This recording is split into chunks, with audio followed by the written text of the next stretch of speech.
que decorre o Congresso da Pneumologia, há um alerta que é lançado e prende-se com a eventualidade de virem a ser extintos alguns dos planos nacionais de saúde, nomeadamente no que se refere às doenças respiratórias. Carlos Robalo Cordeiro, presidente da Sociedade Portuguesa de Pneumologia, está na edição da manhã. Doutor, muito bom dia, muito obrigado pela sua presença.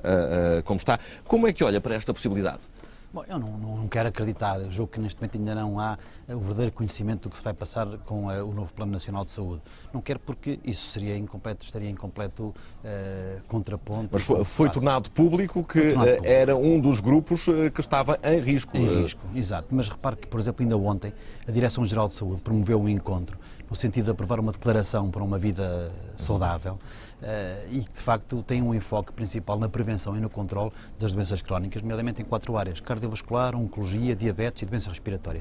Portanto, não podemos estar, de facto, com estas iniciativas, mesmo da própria Direção-Geral de Saúde, e depois no Plano Nacional de Saúde isso não ter também a repercussão que se deseja, não é? O facto da Organização Mundial de Saúde estar a criar precisamente um plano para as doenças respiratórias, que se inclui no plano das doenças crónicas não transmissíveis, se não estou em erro, pode ser uma ajuda? Claro.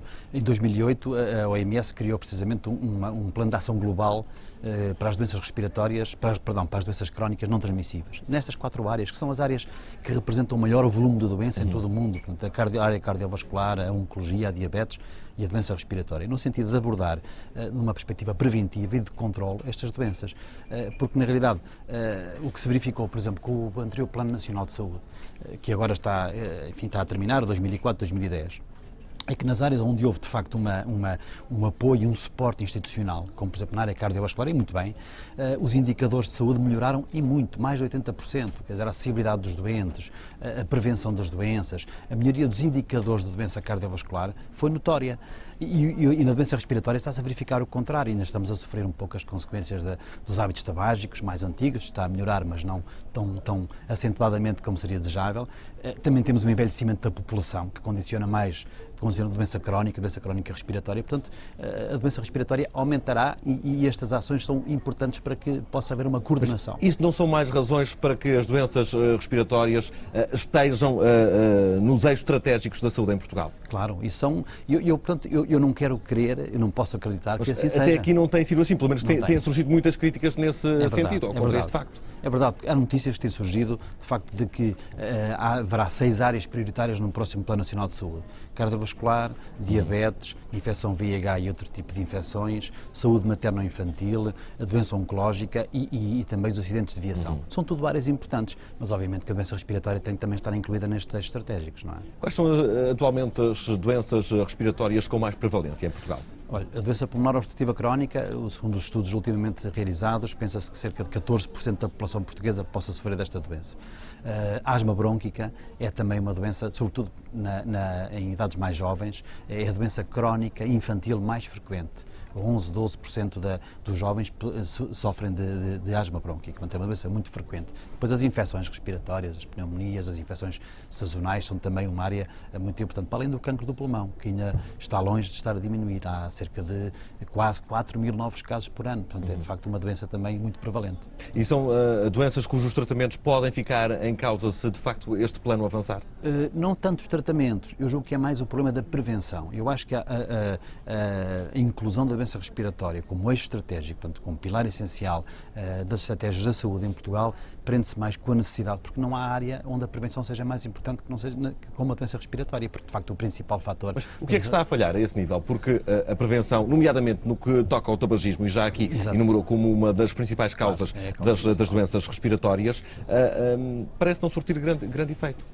Bom, quer dizer, talvez haja algum déficit de transmissão de informação nessa perspectiva preventiva, e é precisamente por isso que uma coordenação nacional, uma ação concertada, portanto, uma estratégia que passe para a medicina geral e familiar, que passe para a população em geral, a ideia da necessidade da prevenção, nomeadamente nessa área tabágica, mas não apenas, mas nomeadamente nessa área tabágica, é fundamental. Portanto, só assim é que poderemos chegar à população.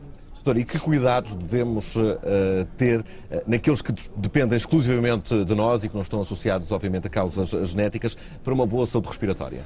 Olha, sobretudo esta, portanto, a prevenção Não de tabagismo, que isso é logo, mas também outro tipo de poluição ambiental, quer ocupacional, quer poluição ambiental, até mesmo dentro de casa. Por exemplo, a combustão de biomassas, nomeadamente de madeira, na queima enfim, dos fogões de aquecimento da lenha, no aquecimento em casa, deve haver uma certa proteção das pessoas que estão no domicílio dessa combustão, porque, por exemplo, a doença pulmonar obstrutiva crónica, se de facto em quase 85, 90% destes doentes fumam, há cerca de 10% destes doentes que não fumam e, portanto, essa combustão da biomassa, nomeadamente da queima das madeiras em ambiente domiciliar, e em Portugal ainda temos alguma ruralidade com, portanto, esse tipo de queima a céu aberto, como sabe, nas cozinhas antigas. É um dos aspectos aos quais temos de ter alguma Exatamente. atenção. E o que é que espera que saia deste Congresso de Pneumologia que hoje O Congresso de Pneumologia do Norte está a discutir diversos temas da área respiratória. Ontem tivemos uma sessão em que precisamente se falou do futuro da pneumologia e se abordaram este tipo de perspectivas. Portanto, nós temos, na realidade, que enfrentar e vamos enfrentar um volume importante de doença para o futuro e, portanto, temos de estar preparados para, sobretudo, numa perspectiva preventiva, oferecer o melhor à população. Aí, uma vez mais, a prevenção é um fator essencial. É um fator essencial. Doutor, muito bom dia, muito obrigado pela sua Obrigado presença também. nesta edição da manhã, que vai avançar agora.